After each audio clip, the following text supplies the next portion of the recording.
Assalamualaikum warahmatullahi wabarakatuh. Perkenalkan, kami dari kelompok 1. Di sini kami akan menjelaskan materi tentang smart netizen.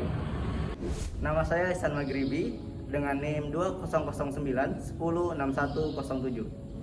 Nama saya Triola Devi dengan NIM 2009 106 111. Saya Triani Arimbi dengan NIM 2009 106 113. Saya Regita Purwitasanti dengan NIM 2009 106 123. Nama saya Aji Pangestu dengan NIM 2009 106 134. Saya Muhammad Rizky Nugroho dengan NIM 2009 106 141. Nama saya Muhammad Rizky Rahmatullah dengan NIM 2009 106 144. Saya Ceng Fanjayadi dengan NIM 200910614. Kehadiran sosial media mempermudah akses informasi yang diterima masyarakat di berbagai juru pendunia. Dalam hitungan detik, berita yang ditulis melalui sosial media, baik itu website, Facebook, Twitter, maupun Instagram, dapat diakses oleh warganet yang terhubung dengan koneksi internet. Kemudahan, kecepatan, dan keinstanan sosial media ini merupakan sebuah wujud dari kemajuan teknologi digital. Di satu sisi, hal ini bersifat positif, karena masyarakat dapat mengetahui terjadinya suatu peristiwa secara real time. Di sisi lain, validitas berita yang ditulis belum terjamin kebenarannya dan bisa jadi kabar bohong yang dihembuskan oleh pihak yang tidak bertanggung jawab. Berdasarkan laporan WR Sosial, jumlah pengguna aktif media sosial di Indonesia sebanyak 191 juta pada Januari 2022. Jumlah itu telah meningkat 12,35% dibandingkan pada tahun sebelumnya yang sebanyak 170 juta orang. Melihat trennya, jumlah pengguna media sosial di Indonesia terus meningkat setiap tahunnya. Walau demikian, pertumbuhannya mengalami fluktuasi sejak 2014 sampai 2022. Kenaikan jumlah pengguna media sosial tertinggi mencapai 34,2% pada tahun 2017. Hanya saja kenaikan tersebut melambat hingga sebesar 6,3% pada tahun lalu. Angkanya baru meningkat lagi pada tahun ini. Adapun WhatsApp yang menjadi paling banyak digunakan masyarakat Indonesia, persentasenya tercatat mencapai 88,7%. Setelah itu, terdapat Instagram dan Facebook dengan persentase masing-masing sebesar 84,8% dan 81,3%. Selain itu, terdapat juga proporsi TikTok sebesar 63,1% dan Telegram 62,8%. Smart netizen merupakan sikap ketika mendapat berita dan informasi hendaknya mencari konfirmasi kepada sumber atau pihak terkait, serta menelusuri kebenarannya. Tidak langsung mempercayainya, bahkan menyebarluaskan melalui media sosial online. Berdasarkan hasil survei yang dilakukan Asosiasi Penyelenggara Jasa Internet Indonesia tahun 2017, masyarakat yang kini banyak menghabiskan waktunya sehari-hari di depan komputer, laptop, smartphone, dan berbagai perangkat elektronik lainnya. Sebesar 54,8% dari populasi Indonesia yang dengan mudah terpancing dan bereaksi terhadap berita yang diterima. Pentingnya smart netizen mencerdaskan masyarakat mengenai teknologi informasi dan jaringan. Diharapkan masyarakat dapat menggunakan internet dengan maksimal dan dapat menyerap informasi yang baik di dunia internet, agar masyarakat tidak terpengaruh oleh informasi di internet dari orang yang tidak bertanggung jawab. Hoax. Karena banyak oknum bertujuan untuk memprovokasi dan membuat perpecahan di tengah kehidupan serba teknologi informasi. Zaman sekarang, berkembangnya sosial media membuat pendapat, opini masyarakat dapat tersalurkan dengan mudah baik melalui status, kolom komentar, inbox, ataupun direct message. Nah, kemudian setiap orang memiliki kebebasan untuk berpendapat dan hak untuk menyuarakan pendapat mereka. Namun, kebebasan untuk berpendapat yang dimiliki ini justru seringkali disalahgunakan. Netizen sering menggunakan kesempatan ini untuk menyebarkan hoax atau berita bohong yang dapat merugikan orang lain. Ada juga netizen yang suka menuliskan hate speech pada sosial media seseorang yang secara tidak langsung malah berujung sebagai suatu tindakan cyberbullying. Dan ini sudah beberapa kali kita lihat di media-media sosial, sempat viral juga gitu ya. Nah, berikut ini adalah 4 tips yang akan menjadikan kalian menjadi smart netizen. Pertama, jadilah netizen yang cerdas. Sebagai netizen Indonesia ya, netizen budiman, nah kita harus bisa menyeleksi mana berita yang bermanfaat dan mana berita yang sebenarnya tidak penting untuk jadi konsumsi publik. Kita harus menjadi netizen yang cerdas, yang melakukan research sendiri untuk mendukung opini yang ingin kita tuangkan ke sosial media.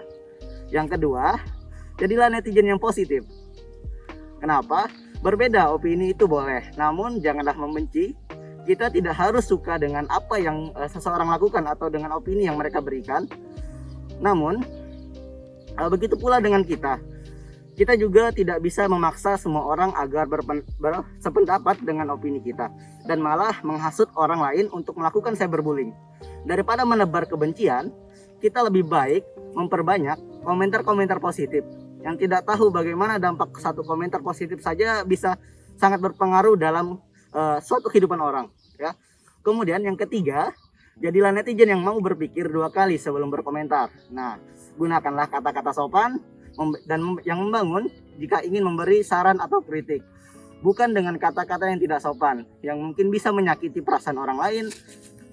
Jadi mari kita coba untuk berpikir 2 kali sebelum mengeluarkan opini kita, apa yang akan kita rasakan jika kita menjadi seorang yang menerima komentar tersebut. Kemudian yang keempat, jadilah netizen yang bijak. Selain cerdas, sebagai netizen Indonesia kita harus bijak dalam menanggapi komentar orang lain. Apalagi jika komentar tersebut hanya komentar negatif yang berasal dari akun-akun palsu atau bot ya biasanya itu. Karena dengan membalasnya kita malah semakin memberi mereka panggung untuk menyebarkan kebencian. Nah, hanya karena seseorang mengunggah kehidupannya di sosial media, apakah kita berhak ikut campur dalam kehidupannya? Tentu tidak ya. Jadi kita memang memiliki kebebasan untuk mengutarakan pikiran dan opini kita. Tapi hal tersebut akan berarti kita harus dan pantas untuk mengutarakannya. Jadi salam netizen cerdas. Kemudian sebagai netizen yang cerdas, kita juga harus menjaga privasi.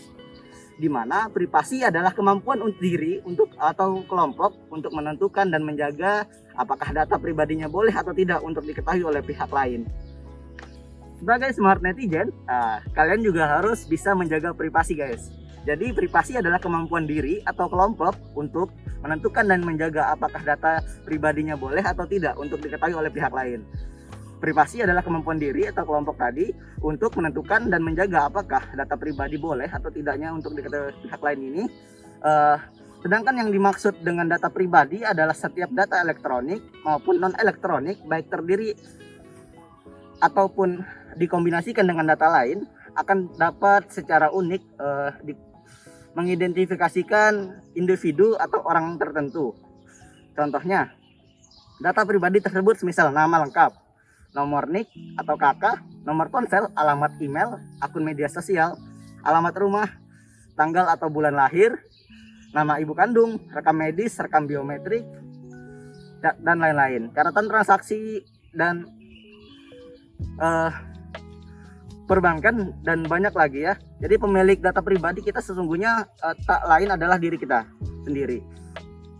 Namun dimungkinkan mengumpulkan atau pengolahan dan pemanfaatannya dilakukan oleh pihak lain. Nah, mengapa data pribadi harus dilindungi? Setiap orang berhak atas perlindungan diri pribadi, keluarga, kehormatan, martabat, dan harta benda yang di bawah kekuasaannya, serta berhak atas rasa aman dan perlindungannya, serta berhak dari perlindungan dari ancaman ketakutan untuk berbuat atau tidak berbuat sesuatu yang merupakan hak asasi pada pasal 28G Undang-Undang Dasar 1945. Nah, jika data pribadi tidak dijaga atau diperluaskan tanpa sepengetahuan pemiliknya, maka rentan disalahgunakan oleh pihak lain yang tak bertanggung jawab dan akibatnya kita dapat terkena tindakan kejahatan, kriminal ataupun terkena diskriminasi prasangka buruk. Terima kasih. Ada 3 hal pokok untuk menjaga data pribadi kita maupun orang lain di internet. Yang pertama, pertimbangkan dengan benar ketika akan memberikan data pribadi diri sendiri, anggota keluarga, atau milik teman, ataupun milik orang lain secara online maupun offline kepada pihak manapun agar tidak disalahgunakan. Yang kedua, ketika menggunakan media sosial, batasi data pribadi yang kita posting di internet. Contohnya, data KTP kita sendiri. Jika tersebar, mungkin bisa digunakan oleh orang yang tidak bertanggung jawab sebagai pinjaman online atas nama kita, atau misalkan mereka menggunakan foto kita serta data pribadi untuk menipu orang lain atas nama kita sendiri melalui media sosial. Yang ketiga, pelajari dan pahami teknologi yang kita gunakan, baik itu gadget maupun layanan sosial seperti media sosial. Waspada hoax. Hoax adalah informasi palsu, berita bohong, atau fakta yang dipelintirkan atau direkayasa, bisa jadi tujuannya untuk lelucon atau serius. Namun secara bahasa, sinonim dari kata hoax adalah practical joke, prank, serta trik. Itu merupakan lelucon, cerita bohong, kenakalan untuk mempermainkan dan menipu. Baik, di sini ada jenis konten informasi yang berpeluang menjadi berita hoax. Yang pertama ada konten parodi. Konten ini biasanya memiliki karakter lucu-lucuan atau parodi yang bertujuan untuk mengkritik, tetapi banyak yang menyalahartikan parodi tersebut, sehingga konteks aslinya menjadi hilang arti. Yang kedua ada konten menyesatkan, yaitu konten yang dibuat memang sengaja untuk menyesatkan demi membingkai sebuah isu atau menyerang individu tertentu. Karena berfungsi untuk menyesatkan, maka beritanya dipelintir jauh dari kenyataan. Yang ketiga ada konten aspal, yaitu konten ini berciri khas seolah-olah sumbernya terlihat asli tetapi pada kenyataan ternyata palsu. Yang keempat ada konten fabrikasi, yaitu konten yang berisikan konteks yang sudah diolah berbeda dari aslinya sehingga menyebarkan informasi baru yang menyesatkan dan berbeda dengan aslinya. Yang kelima ada konten gak nyambung, itu konten yang sering sekali dijumpai di mana judul berita, foto, dan caption tidak nyambung dengan isi beritanya.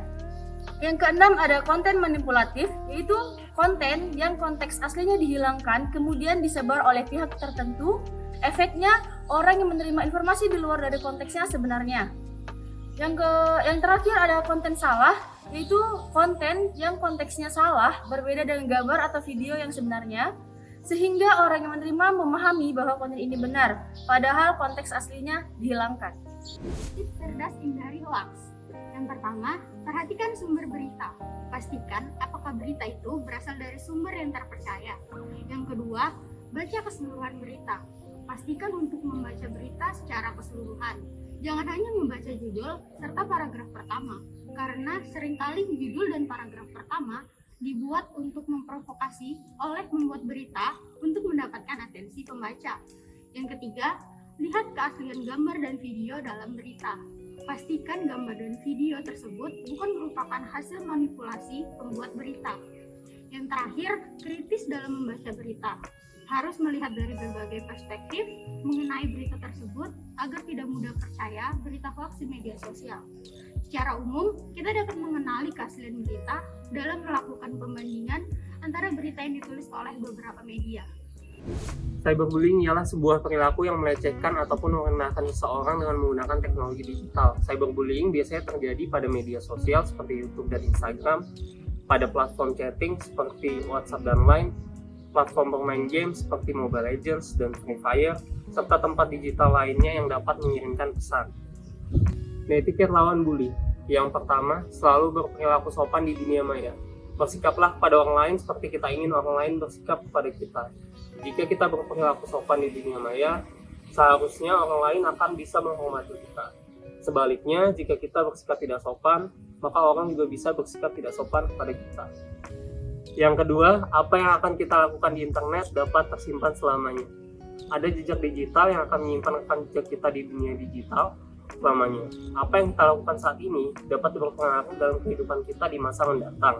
Misalnya saja, kita sedang mencari pekerjaan. Ternyata, secara kebetulan, pihak perusahaan pernah melihat kita melakukan cyberbullying.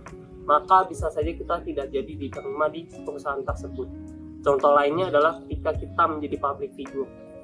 karena kita bisa hancur seketika karena kasus cyberbullying yang kita lakukan di masa lampau.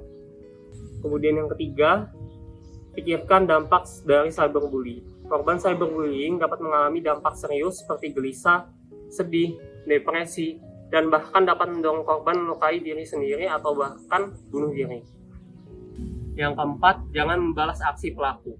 Membalas apa yang dilakukan pelaku cyberbully akan membuat Anda ikut menjadi pelaku dan makin menyuguhkan aksi tak menyenangkan ini. Yang kelima, adukan pada orang yang dipercaya. Jika anak-anak yang menjadi korban, mereka harus segera melapor pada orang tua, guru, atau tenaga konseling di sekolah. Selain melindungi korban, tindakan ini akan membantu memperbaiki sikap mental pelaku. Yang terakhir, jadilah teman, jangan hanya diam. Ikut meneruskan pesan fitnah atau hanya diam dan tidak berbuat apa-apa akan menyuburkan aksi bullying dan menyakiti perasaan korban.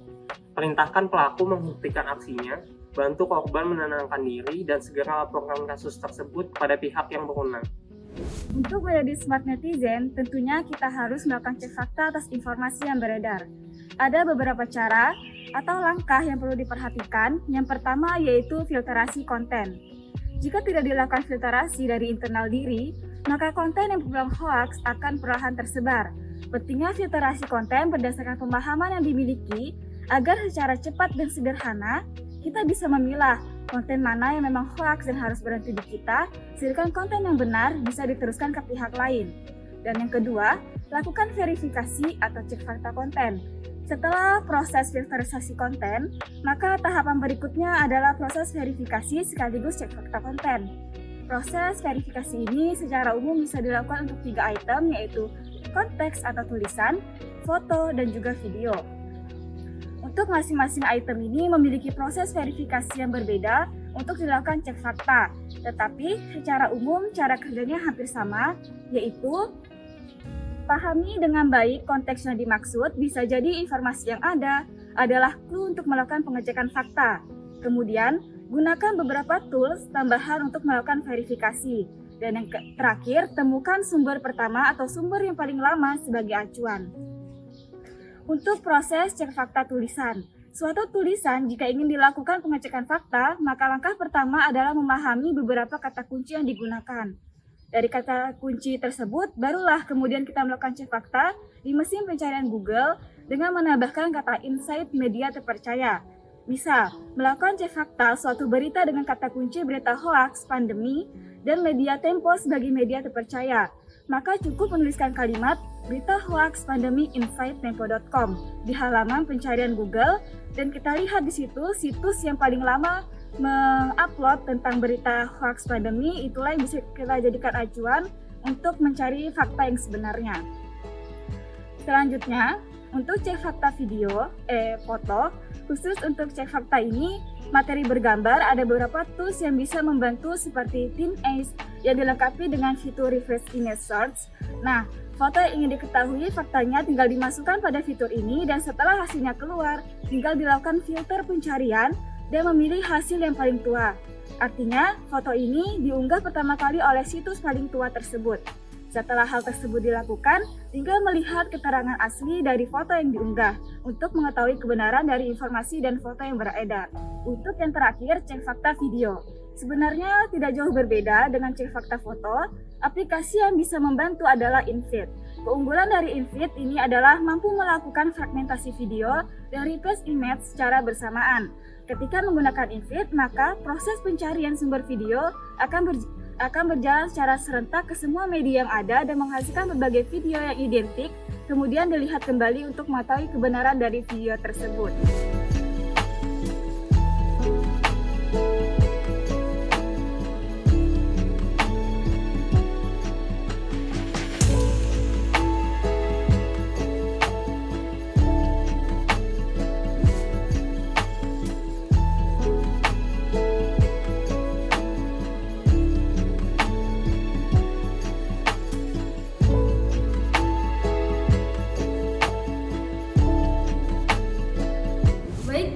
saja penjelasan dari kelompok kami tentang materi kami, itu smart netizen. Kurang dan lebihnya kami mohon maaf.